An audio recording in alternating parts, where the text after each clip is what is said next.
বন্ধুরা 1400 বছর ধরে যেটার ভয় ছিল এবার শবে কদরের দিন কাবা ঘরের সামনে সেটাই ঘটে গেল। আর এই ঘটনাটি মুহূর্তেই গোটা সোশ্যাল মিডিয়ায় ব্যাপক ঝড় তুলেছে। কদরের দিন কাবা শরীফের ঘরের উপরেই একটি বিশাল বড় আকৃতির সাপের দেখা মিলল, যা দেখে সেখানকার হাজিরা ভয়ে দিশেহারা।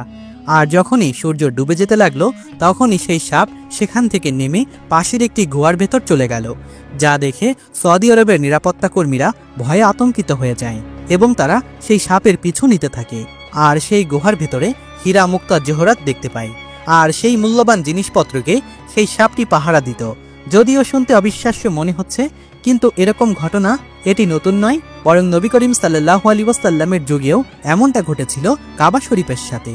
তবে এই ঘটনাটি কেন পুনরাবৃত্তি হলো, আর এই যুগেও এসে সাপটি কেন কাবা ঘরের উপরে অবস্থান করলো, আর এত স্বর্ণগুলো কোথা থেকে এলো, ঘটনাটির পুরো বিস্তারিত জানতে ভিডিওটি না টেনে একেবারে শেষ পর্যন্ত দেখতে থাকুন।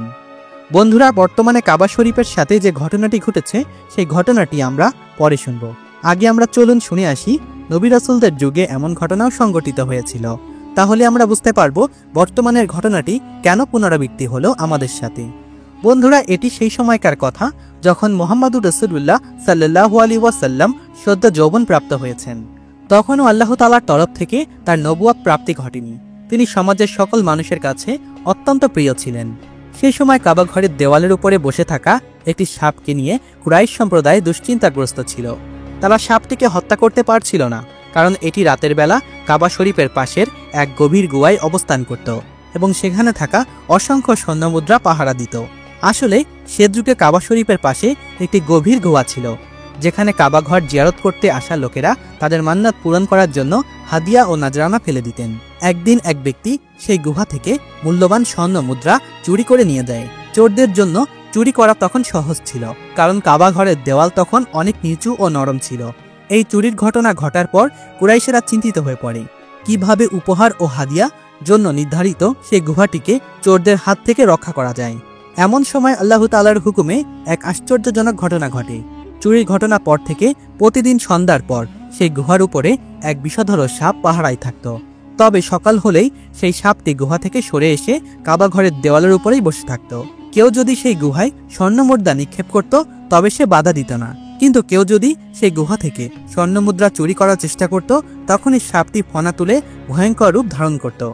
একদিকে কাবা ঘরের দেওয়াল জরাজীর্ণ হয়ে যাওয়ায় এবং বৃষ্টির পানিতে ভেসে পড়ার উপক্রম হওয়ায় এটি পুনঃ নির্মাণ করার খুবই জরুরি হয়ে ওঠে। কুরাইশেরা কাবা ঘরের রক্ষণাবেক্ষণের দায়িত্ব গ্রহণ করে। তখন কুরাইশদের মধ্যে অন্যতম এক তরুণ, যিনি ছিলেন প্রজ্ঞাবান ও বিশ্বস্ত, তার নাম মুহাম্মদুর রাসূলুল্লাহ সাল্লাল্লাহু আলাইহি ওয়াসাল্লাম। তাকে এই দায়িত্বই দেওয়া হয়। যুবক মুহাম্মদুর রাসূলুল্লাহ সাল্লাল্লাহু আলাইহি ওয়াসাল্লাম কাবা ঘরের পাশে দাঁড়িয়ে গভীর চিন্তায় মগ্ন ছিলেন। কিভাবে এর পুনর্নির্মাণ করা যায়, কি করলে এটি দীর্ঘস্থায়ী ও মজবুত হবে। আল্লাহ তাআলার হুকুমে এক বিস্ময়কর ঘটনা ঘটে। হঠাৎ এক বিশাল ঈগল উড়তে উড়তে আসে এবং সেই বিষধর নাগ সাপটিকে ছোবল মেরে আকাশে উড়িয়ে নিয়ে যায়। এই সাপটি কাবা ঘরের পুনর্নির্মাণের বড় বাধা হয়ে দাঁড়িয়েছিল, কারণ গুহার ভেতর থেকে বিপুল স্বর্ণমুদ্রা সহজেই বিক্রি করে কাবা ঘর নির্মাণ করা যেত। কিন্তু যতবারই কেউ মুদ্রা বের করার চেষ্টা করত, সাপটি ভয়ঙ্কর রূপ ধারণ করত। সাপের অন্তর্ধানের পর কুরাইশেরা কাবা ঘর দেওয়াল পুনর্নির্মাণের কাজ শুরু করে, কিন্তু নতুন সমস্যা দেখা দিল। কিভাবে এটি নিখুঁত ও দীর্ঘস্থায়ীভাবে নির্মাণ করা হবে। মুহাম্মদুর রাসূলুল্লাহ সাল্লাল্লাহু আলাইহি ওয়াসাল্লাম এই বিষয়ে গভীরভাবেই চিন্তায় পড়ে গেলেন। ঠিক তখনই এক অদ্ভুত ঘটনা ঘটে। তৎকালীন বিশ্বের অন্যতম শ্রেষ্ঠ নির্মাণ শিল্প বাহালুল, যিনি এক বিশাল প্রাসাদ নির্মাণের জন্য রোমে যাচ্ছিলেন, তার বিশাল জাহাজটি ঝড়ের কবলে পড়ে বিধ্বস্ত হয়ে জেদ্দার উপকূলে ভেসে পড়ে। বাহালুল কোনোভাবেই প্রাণ নিয়ে জেদ্দায় আশ্রয় নেন। এই সংবাদ দ্রুত ছড়িয়ে পড়ে এবং তার ভেঙে যাওয়া জাহাজের কাঠ ও অন্যান্য মূল্যবান সামগ্রী মক্কার লোকেরা কিনে নেয়। তাদের উদ্দেশ্য ছিল সেই কাঠ এবং উপকরণ কাবাঘর নির্মাণে ব্যবহার করা। বাহালুলও শেষ পর্যন্ত রাজি হন এবং মক্কায় গিয়ে কাবাঘর নির্মাণের কাজ তদারকি করতে সম্মত হন। এরপর মক্কার লোকেরা একযোগে কাবাঘর পুনর্নির্মাণের জন্য প্রস্তুতি নিতে থাকেন এবং যথাযথ পরিকল্পনা করে নির্মাণের কাজ শুরু হয়। কাবাঘর পুনর্নির্মাণের এই ঐতিহাসিক কাজে মক্কার সব গোত্র ঐক্যবদ্ধ হয়ে পূর্ণ উদ্যমে অংশগ্রহণ করেছিল এবং কেউ কোনো বৈষম্যের শিকার হয়নি। নবী করিম সাল্লাল্লাহু আলাইহি ওয়াসাল্লামও এই মহান কাজেও অত্যন্ত উৎসাহের সঙ্গে অংশ নিয়েছিলেন। তিনি তার সমবয়সী যুবকদের খেলাধুলা বাদ দিয়ে এই পুনর্নির্মাণে আগ্রহী করেন। কাবাঘর পুনর্নির্মাণের জন্য সমস্ত প্রয়োজনীয় উপকরণ জোগাড় করা হয়। মক্কার আশেপাশের পাহাড় থেকে নীলসে পাথর সংগ্রহ করা হয় এবং এভাবেই নির্মাণের কাজ দ্রুত এগিয়ে যেতে থাকে। যখন কাবাঘরের দেওয়াল প্রায় 5 থেকে 6 ফুট উচ্চতায় পৌঁছায়, তখন হাজরে আসওয়াদ কালো পাথর তার নির্ধারিত স্থানে স্থাপন করার সময় আসে। এটি অত্যন্ত মর্যাদাপূর্ণ কাজ ছিল, কারণ সর্বপ্রথম এই কাজ করেছিলেন জাতির পিতা হযরত ইব্রাহিম আসসালাতু ওয়াসসালাম।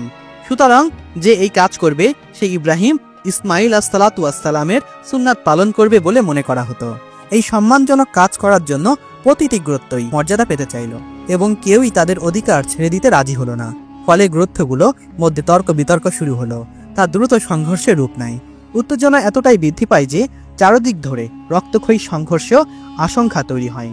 ঠিক তখনই একজন বিজ্ঞ ও বুদ্ধিমান নেতা একটি চমৎকার পরামর্শ দেন। তিনি বলেন, যেহেতু সকল গোত্রের নেতারা এখানে উপস্থিত আছেন, তাই আগামীকাল ভোরবেলায় সাফা পাহাড়ের দিক থেকে যে ব্যক্তি সর্বপ্রথম কাবার প্রাঙ্গণে প্রবেশ করবে তাকেই বিচারক হিসাবে মেনে নিতে হবে। সেই ব্যক্তি যে সিদ্ধান্ত দেবেন তা সকল গোত্র মেনে নেবে। এতে কোনো রক্তপাত হবে না, বরং কারোরই মায়ের বুক খালি হবে না। কাবা ঘরের বাহিরের রাতভর সবাই অপেক্ষা করছিল।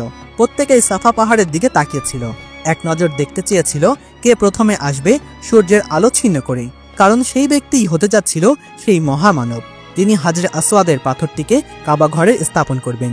সকালে সূর্যের প্রথম আলো ছড়িয়ে পড়ার সাথে সাথেই সবার দৃষ্টি আকর্ষণ করল এক মহামানব, প্রত্যেকের কাছে পরিচিত যুবক, যিনি ছিলেন আল্লাহর প্রেরিত রাসূল হযরত মুহাম্মদ সাল্লাল্লাহু আলাইহি ওয়াসাল্লাম। যেহেতু তিনি কুরাইশদের কাছে পরিচিত ছিলেন, সবাই তাকে ভালোবাসা সম্মানের সঙ্গে ডাকা শুরু করলো। যখন তিনি ঘটনাস্থলে পৌঁছালেন এবং পুরো পরিস্থিতি বুঝলেন, তখন তিনি একটি চাদর আনার পরামর্শ দেন। চাদরটি মাটির উপরে বিছিয়ে দেওয়া হলো এবং হাজরে আসওয়াদ পাথরটিকে চাদরের মাঝখানে রাখা হয়।